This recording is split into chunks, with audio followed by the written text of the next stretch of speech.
छोटे से शहर में यह एक ठंडी कोहरे वाली रात थी। पेड़ों के बीच से हवा की फुसफुसाहट ने एक भयानक माहौल बना दिया, जिससे बाहर निकलने की हिम्मत करने वाले किसी भी व्यक्ति की रीढ़ में सिहरन पैदा हो गई। क्योंकि शहर के एक मोहल्ले में किसी घरों में से एक में एक दिल दहला देने वाली हत्या होने वाली थी। मंतशा लगभग 20 वर्ष की एक युवा महिला घर में अकेली रहती थी। वह एक लेखिका थी जो हमेशा डरावनी और रहस्यमयी चीजों से आकर्षित रहती थी। उस रात जब वह अपने नवीनतम डरावने उपन्यास पर टाइप कर रही थी,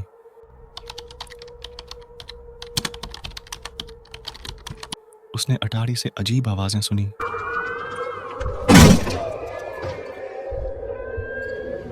स्वाभाविक रूप से जिज्ञासु होने के कारण उसने जांच करने का निर्णय लिया। केवल एक टॉर्च के साथ मंतशा चरमराती सीढ़ियों से अटारी तक चढ़ गई।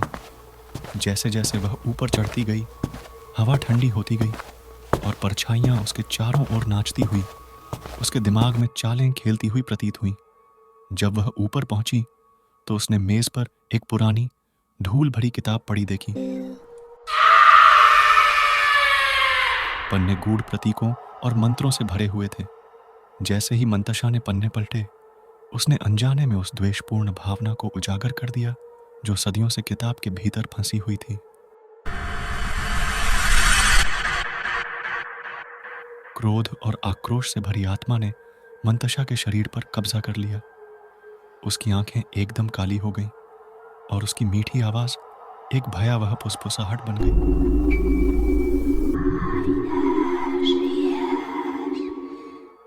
आत्मा के वश में होकर मंतशा घर से बाहर निकली और उसने शहर में कई जगहों पर अनगिनत लोगों की हत्या कर दी।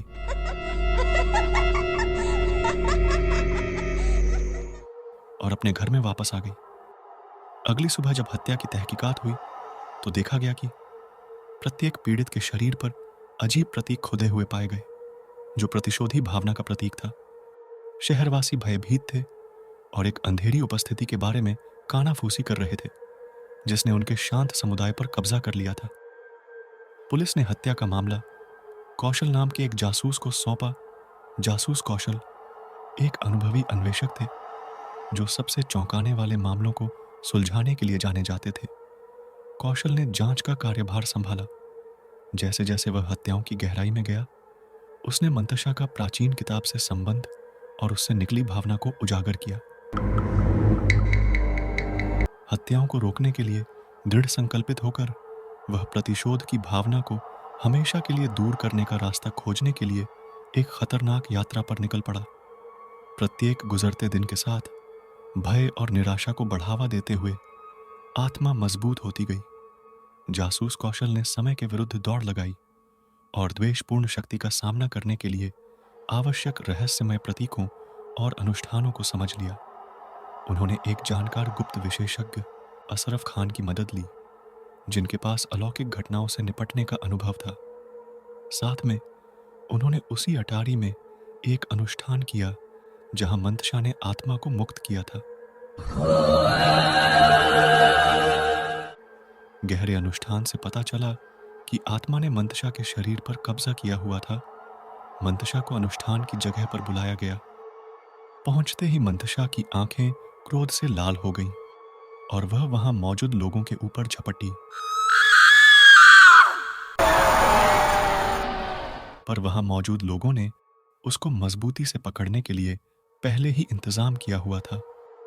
बहुत कोशिशों के बाद मंतशा के शरीर के अंदर की आत्मा ने अपना परिचय दिया और अपने ऊपर किए गए अत्याचार का दोषी मंतशा के परिवार वालों को बताया, जो अब इस दुनिया में नहीं थे। आत्मा से मंतशा के शरीर को मुक्त करने का अनुरोध किया गया, लेकिन उसने उनकी बात मानने से इनकार कर दिया और मंतशा को अपने साथ ले जाने की बात कही। जब गुहार नहीं सुनी गई, तब अनुष्ठान को जारी रखा गया। कमरा अलौकिक ऊर्जा से कांप उठा, क्योंकि वे मंत्रों का जाप कर रहे थे। आत्मा को बांधने और उसे प्राचीन पुस्तक में वापस लाने की कोशिश कर रहे थे।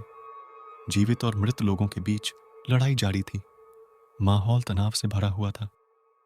प्रकाश की चकाचौंध चमक और गगनभेदी दहाड़ में आत्मा को अंततः पकड़ लिया गया।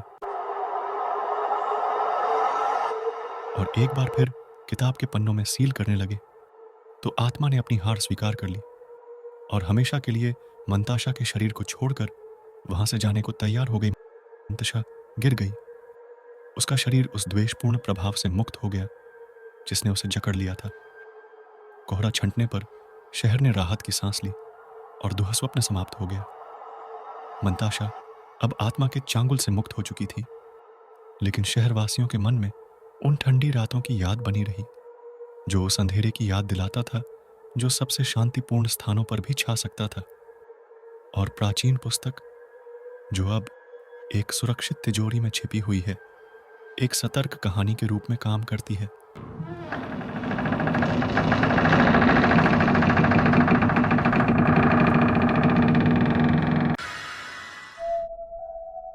दोस्तों, ये कहानी मेरे दोस्त ने किसी से सुनी थी। एक शांत शहर में एक पुराना परित्यक्त पार्टी हॉल था जिसे लक्ष्मी गार्डन के नाम से जाना जाता था।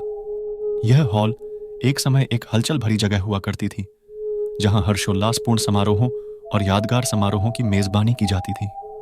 हालांकि यह जर्जर हो गया था और दशकों से बंद था। पिछले कुछ वर्षों में इसने एक भयावह प्रतिष्ठा हासिल कर ली थी और स्थानीय लोग इसकी अंधेरी और खस्ताहाल दीवारों के भीतर अजीब घटनाओं की कहानियां कानाफूसी करते थे। हमेशा रोमांच की तलाश में रहने वाले साहसी दोस्तों के एक समूह ने लक्ष्मी गार्डन की कहानी का पता लगाने का फैसला किया। उन्होंने भूतिया प्रेत, रात के सन्नाटे में बजने वाले भयानक संगीत और अजीब अस्पष्टीकृत घटनाओं की कहानियां सुनी थीं। रोंगटे खड़े कर देने वाली कहानियों से विचलित हुए बिना उन्होंने परित्यक्त हॉल में एक हैलोवीन पार्टी आयोजित करने का फैसला किया। जैसे जैसे पार्टी की रात करीब आती गई, दोस्तों ने हॉल को मकड़ी के जालों, टिमटिमाती मोमबत्तियों और भयानक सजावट से सजाने के लिए अथक प्रयास किया। माहौल उत्साह और प्रत्याशा से भरा हुआ था। वे यह साबित करने के लिए कृतसंकल्प थे कि किंवदंतियां केवल पुरानी कहानियां थीं और डरने की कोई बात नहीं थी। जैसे ही पार्टी शुरू हुई, हंसी और संगीत से हॉल भर गया और डरावनी वेशभूषा में मेहमान मंद टिमटिमाती रोशनी के नीचे नृत्य करने लगे। दोस्तों को उपलब्धि की भावना महसूस हुई क्योंकि उनका मानना था कि उन्होंने लक्ष्मी गार्डन के आसपास के अंधविश्वासों पर विजय पा ली है। लेकिन जैसे जैसे रात बढ़ती गई, अजीब चीजें होने लगीं। हॉल में तापमान काफी गिर गया और कमरे में ठंडी, हड्डियों को कंपा देने वाली हवा चलने लगी। संगीत जो बिल्कुल बढ़िया बज रहा था, अचानक एक भयावह धुन में बदल गया जिसने हर किसी की रीढ़ को झकझोर कर रख दिया। मेहमानों ने बताया कि उन्होंने फटे कपड़ों में भूतिया आकृतियों को अपने बीच घूमते हुए देखा जो पास आने पर हवा में गायब हो गईं। सजावट जीवंत होती दिख रही थी और मकड़ी के जाले हिलने और रेंगने लगे। एक बार टिमटिमाती मोमबत्तियां एक अलौकिक हरी लौ के साथ जल गईं।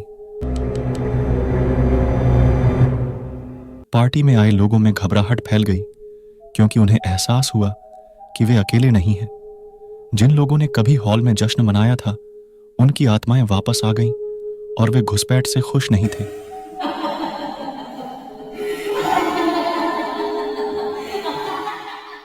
डरे हुए और भागने को बेताब दोस्तों ने पाया कि हॉल का निकास किसी अदृश्य शक्ति ने अवरुद्ध कर दिया है।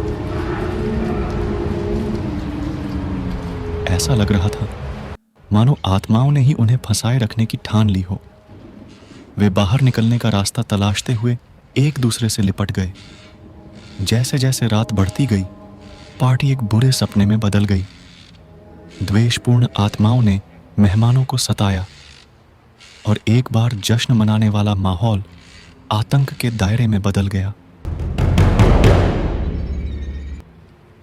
दोस्त आखिरकार सुबह होते ही लक्ष्मी गार्डन के चंगुल से बचकर निकलने में कामयाब रहे। लक्ष्मी गार्डन एक भयावह अनुस्मारक के रूप में खड़ा रहा कि कुछ स्थानों को छोड़ दिया जाना चाहिए और अबाधित रहना चाहिए। प्रेतबाधित पार्टी हॉल की कहानी कायम रही, जो एक ऐसी पार्टी की भयावह कहानी के रूप में काम कर रही थी जो भयानक रूप से गलत हो गई थी, जिसने इसे अनुभव करने वालों को भय की भावना के साथ छोड़ दिया था। प्रिय दर्शकों, ये कहानियां एक काल्पनिक घटना पर आधारित हैं। इनका वास्तविक जीवन से कोई संबंध नहीं है। यदि कोई समानता होती है तो इसको महज एक संयोग माना जाएगा।